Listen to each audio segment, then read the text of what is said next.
Nasib nahas baru saja dialami oleh anggota militer Volodymyr Zelensky yang satu ini. Terbaru dalam sebuah postingan yang ramai beredar di media sosial Telegram pada Sabtu 30 Maret 2024. Di mana dalam video menampilkan seorang prajurit Ukraina yang bersembunyi di bawah bangkai kendaraan tempur lapis baja.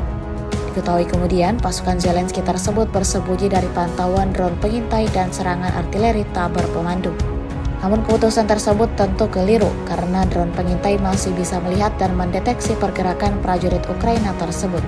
Hasilnya seperti apa yang diharapkan kelompok militer Vladimir Putin, drone Sudoplatov menghantam posisinya.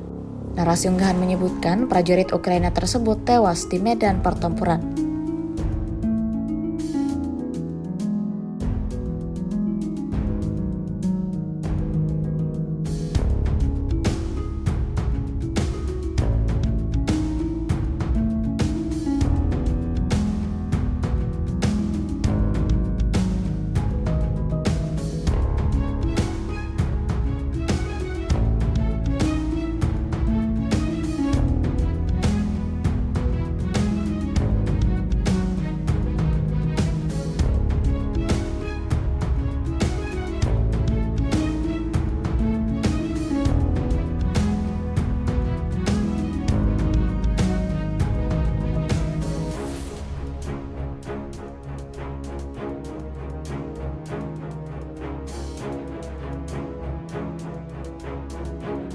Download Tribun X sekarang, menghadirkan lokal menjadi Indonesia.